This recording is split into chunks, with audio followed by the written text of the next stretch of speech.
All right, while you're getting it opened up, the purpose of this activity is to confirm a couple of things that we learned in the first lesson. Okay, we are investigating here the factors that affect climate. Okay, we're trying to see what factors are essentially most influential in Canada, okay, for climates in Canada. So quick review here. Some of the factors that affect climate are latitude, altitude, proximity to oceans, okay, prevailing wind patterns, mountain barriers, okay, centers of high and low pressure, all of that kind of stuff. All those things we talked about are factors that can affect your climate. So what we're going to do is we're going to look at climatograms for various Canadian cities. Okay, we're going to kind of just look at the shapes of their climatograms, and just from the shapes, we're going to tentatively put them in groups because their climatograms are similar. All right. Then what we're going to do is we're going to look at them on a map. Okay, like just use Google Maps. Just kind of look up where in Canada they are. Okay, kind of zoom out as much as you can so you get a good idea of what kind of things are they next to, how far north or south. Actually, you'll need to look up the latitudes. All right. Most of the time, if you just do a search for the city, one of the things is like altitude, latitude, and you'll need those two things because they're both factors that affect climate. Okay, as well as where are they in Canada. If they're right next to the ocean, well then, the ocean is probably a factor that affects their climate. If they're, landlocked like Saskatoon, well then proximity to the ocean probably doesn't, okay, affect their climate very much. Okay, so we're going to tentatively group them based on the shape of their climate graphs, and then we're going to confirm those groups by looking at where they are on the map and their altitude and latitude. Everybody follow me there? Okay. Then from that, we should be able to come up with some conclusions about what factors affect climate. All right. So we can, we've got a bunch of cities that have very similar climates and are all kind of in the same place. That would seem to say they're all affected by the same factors. These are the factors that are most important for these cities. Meanwhile, for these cities over here, they're more affected by these factors. And then we'll see if there's any factors they all have in common. Right now, what factor do we kind of already know they should all have in that kind of affects them all? Which one of the factors affects everybody?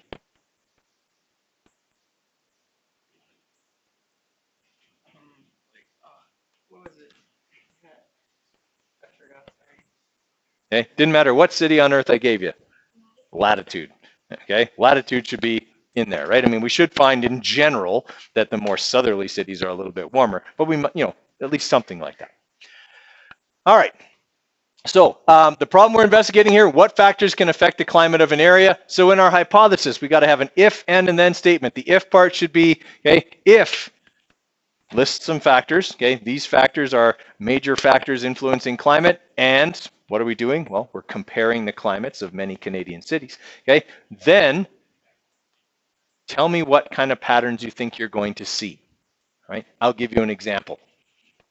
Cities near the ocean should have similar climates, okay, or something like that, right? You need to come up with a few patterns. That would probably be one of them. You need to come up with a few other patterns that you predict are going to be found, okay?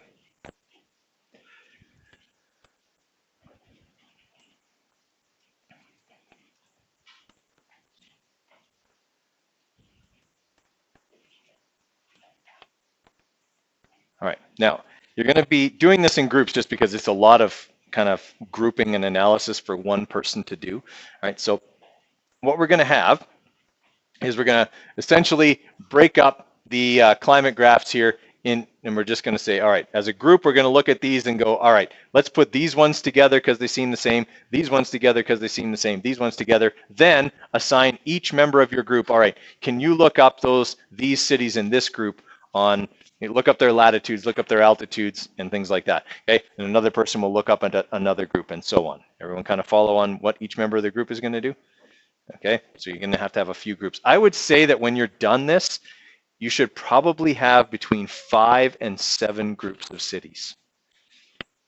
Okay, between 5 and 7 different groups of cities. There should be 5 to 7 different climate areas within Canada. Okay, if you have less than 5, you're not looking hard enough for differences. All right, so your lab report has these climatograms in it. Okay. look at their shapes, but also be mindful that the scales are not the same on all of these climatograms. Okay, so it can be a little bit misleading. All right.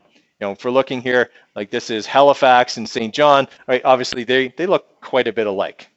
Okay, in terms of here's the temperature line, the red line is temperature. Okay, they both have similar red lines. Okay, their precipitations kind of follow the same general pattern. Okay, they're pretty much the same in terms of numbers, right? They're, highest one's about 160, here it's about 160.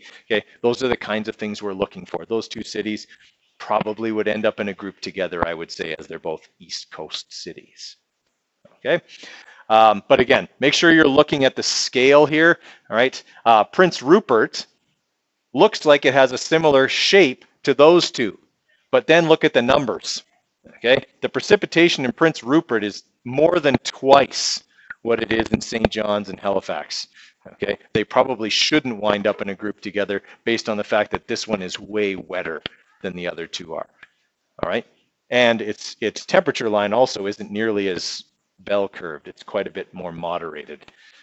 Okay. All right, so those are the kinds of things we're looking for. You guys as a group need to decide which cities you think should go together, then split up and come up with latitude, altitude, and a description of their location. Okay, that's what you need to do when you're split up.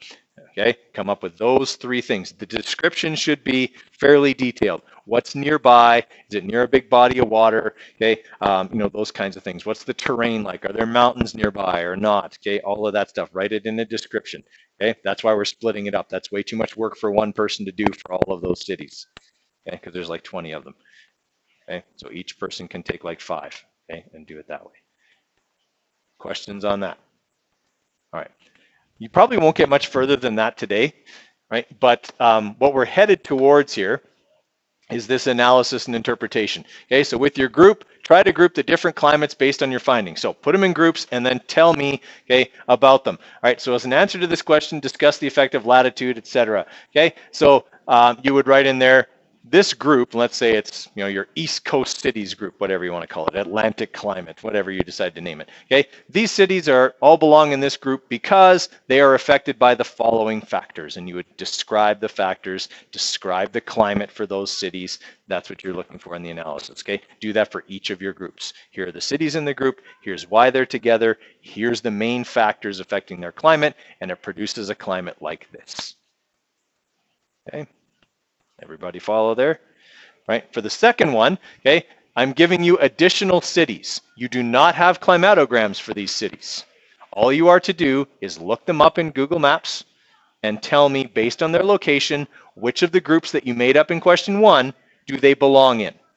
All right, so you would say Dawson, Yukon Territory belongs in the, whatever you called it, like Arctic climate, okay, with these cities because. Okay, and then Cambridge Bay, Northwest Territories belongs in this group because, and so on and so on. Okay, and it's okay if your group's answers are similar, not exactly the same, similar, okay, because you are working together to come up with these groups and ideas. All right, for your conclusion, okay, I want to know what were the factors that were common to all the cities, okay, what were some patterns that you saw, and that's it. There's no evaluation because there's no measurements here. Right? We didn't actually take any measurements, so there's no sources of error or evaluation. We already talked about. Well, there's no design. It's not we're just comparing cities here, right? All right. If there are more questions as you get going, let me know. Okay, well, let's get started on that. Okay, make sure everybody's got a group. Okay, let's say group size should be like between 3 and 4. All right, and if you don't have a group, let me know and I'll put you in one. Oh, also include, if somebody can, include Justin and Jan and Jana, because we don't have, they're not here. Okay, we want to get them in groups as well. Sorry, yeah.